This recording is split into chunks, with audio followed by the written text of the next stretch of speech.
Hungary is a haven for Russian spies, and Moscow has a direct line to Orban's government.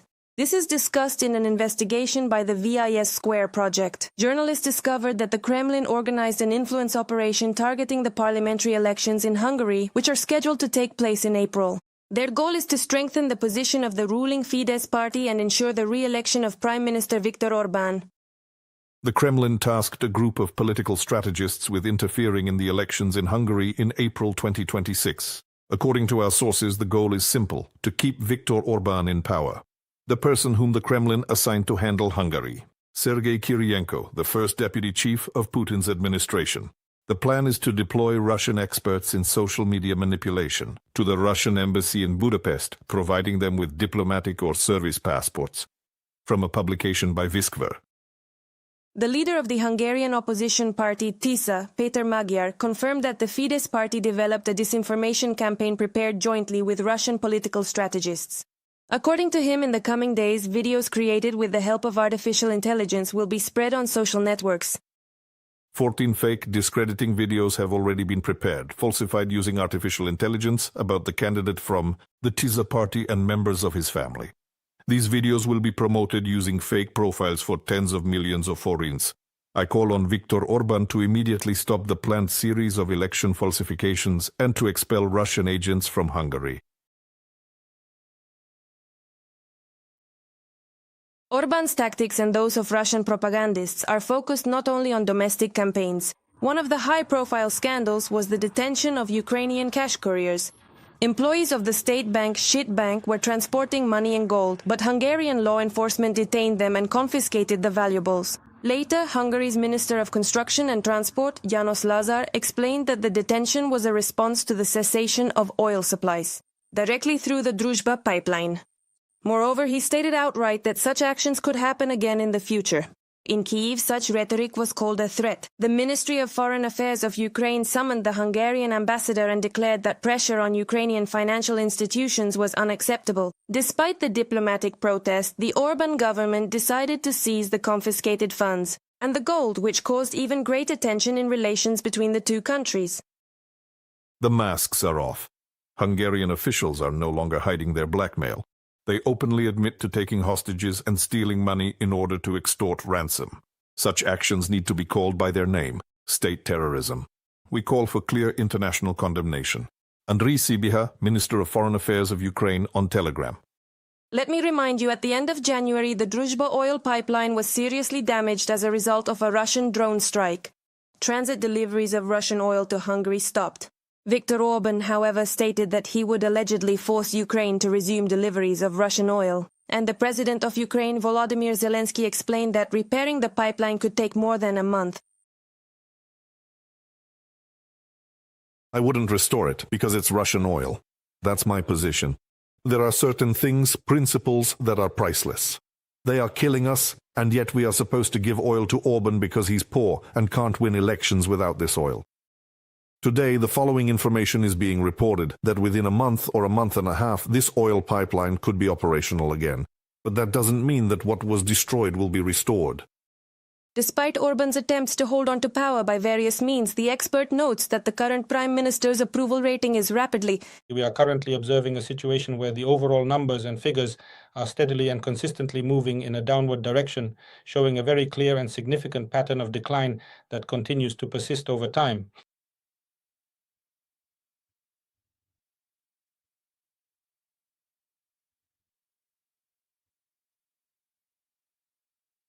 The individual we are currently discussing is known by the name of Viktor, who plays a crucial role in this situation.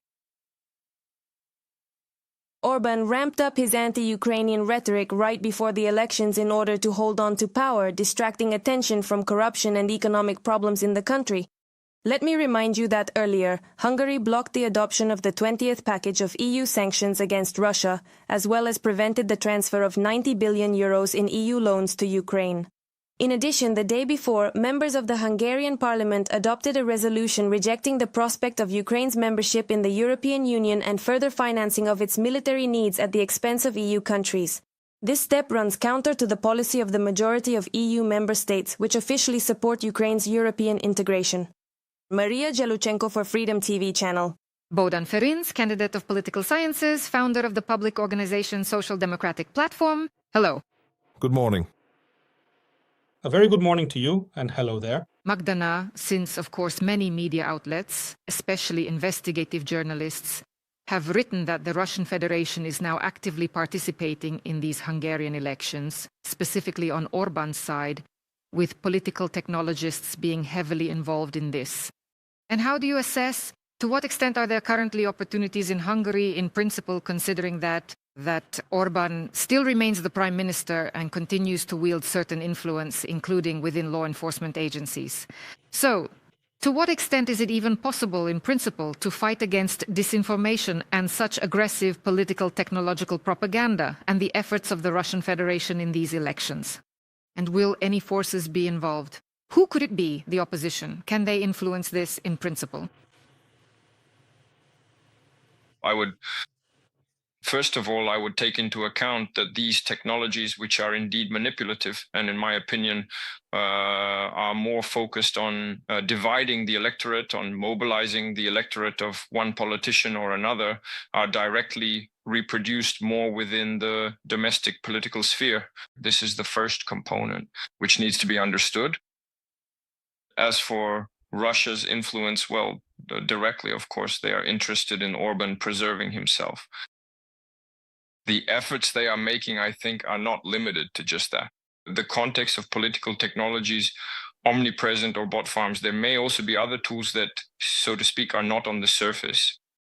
But you asked whether they will be fought against. Right now in Hungary, when, again, Orban, while in power, is trying to hold on to that power, I think it's unlikely. And the opposition politician, Mr. Peter Mader, states that the risks are serious and are increasing. And he understands, Peter Mader, that basically, in a way, he does too. This connection and Orban's loyalty to the Kremlin are working against Orban for a certain segment of Hungarians as well, who are not thrilled about such dependence and such friendship against the backdrop of the Russian war, because we often have a very specific and limited perception of Hungary, unfortunately. In my personal opinion, this view is formed solely and exclusively based on the current positioning strategy of Viktor Orban's government towards Ukraine, which is undeniably unfriendly. Now, again, unfortunately, there are many different and complex sentiments existing within this country today. We will see at the beginning of April what the actual election results will be. Yes, many Hungarians will still vote for Orban as well as for Peter Mader.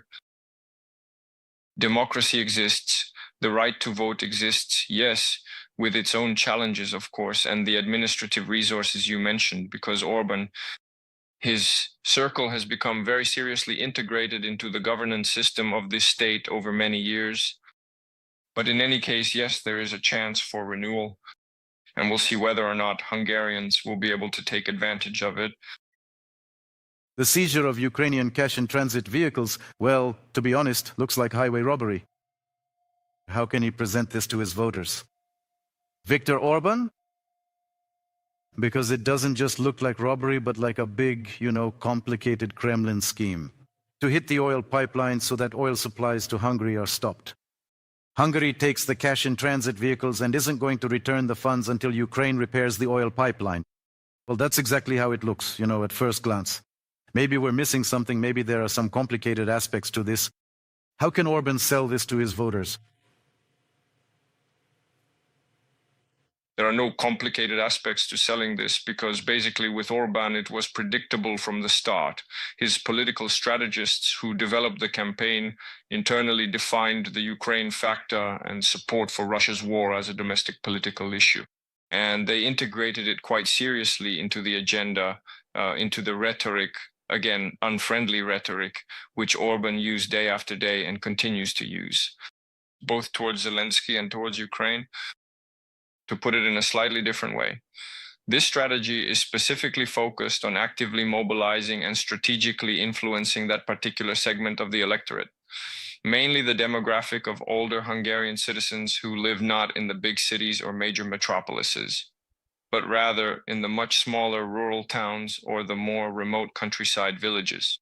They are conservatively minded, so basically they will vote for Orban, but he still needs to add a bit more and they are also partly competing with Peter Mader for the same electorate.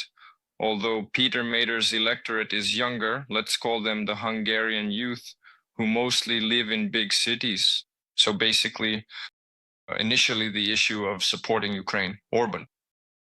He used this to highlight the contrast that he is not ready to do it, nor is his government, suggesting that we should selfishly think only about ourselves, as Orban presents it. And I need your support so that this position of our country remains. The logic is very simple from a political technology standpoint. Will this have an effect? Well, we'll see very soon, or not. Regarding the decisions, the Hungarian parliament adopted a resolution stating that the country does not support Ukraine's accession to the EU.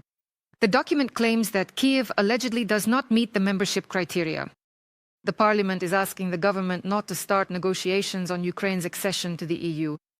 The resolution also recommends not sending money or weapons to Kyiv, and to prevent the redirection of European funds allegedly intended for Hungary to Kyiv's needs. It is unnecessary to even begin discussing these arguments, since they are entirely devoid of any factual basis, and absolutely no funds are being diverted away from Hungary, specifically those funds intended for Hungary, to be sent to Ukraine. That simply does not happen. But I would like to understand, considering that it's possible, of course, that the parliament might change in the future after these elections in Hungary. Is it possible to reverse this, so to speak? And how do you assess the policy of Peter Mader if he and his political force do end up prevailing in these elections? How does he view Ukraine's future in the European Union? I have a brief question. Peter Mader is, let's say, he takes a pragmatic approach, specifically in the context of our bilateral relations and regarding our process of joining the EU. But I think that in principle he differs from Orban in that his rhetoric is not as harsh, which is logical, and in general there is a chance for renewal or stabilization of relations. There will be a chance for improved relations if he, Peter Mader, is elected and his party gets the opportunity to form a government. But again, I wouldn't go so far as to predict that a miracle will suddenly happen and our relations will change dramatically for the better. Hungary will unblock everything and immediately support our EU accession process. I think that it's unlikely that we should even expect this from the new government. There will be changes. Even if Orban is re-elected and his party is able to form a government again, I think relations will gradually stabilize. In other words, it's this kind of constant upheaval in escalating the situation. It will run its course because, in my opinion, this is primarily connected to the electoral cycle, and Hungary is not unique in this regard. But again, both the Hungarians and our side will have to work very hard to at least achieve stabilization in the relationship, which in my opinion is necessary because there are interdependencies and they are evident. Seriously. And diplomacy, it must still function despite all disagreements. This in particular is something we will probably also need to work on. But also, Peter Mader takes into account the sentiments in Hungary that exist and the significant portion of Hungarians. Now, it is highly probable that they are also increasingly critical regarding a wide range of complex issues, because firstly, they are quite susceptible to Orbán's political manipulations. And as for the media, secondly, there is a kind of deeply ingrained and somewhat selfish prioritization of absolutely everything related to the current geopolitical situation unfolding today.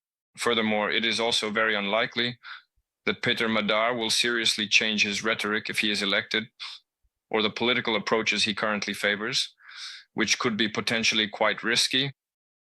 At the initial stage, for example, of forming a new government. Bohdan, we have less than a minute left. A quick question. Robert Fico, the Slovak Prime Minister, has hinted that he is ready to become the second Orban if Fidesz loses. Does Fico really have that kind of political weight? Can he actually take on that role? Well, Mr. Fico has already been politically written off as retired, but he made a comeback in the last elections like a phoenix.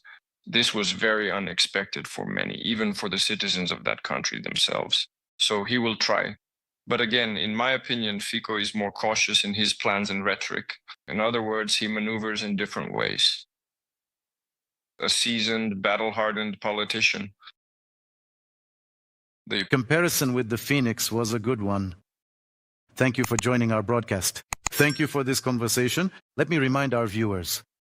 We were joined by Bohdan Ferens, candidate of political sciences and founder of the public organization Social Democratic Platform, live on Freedom Studio.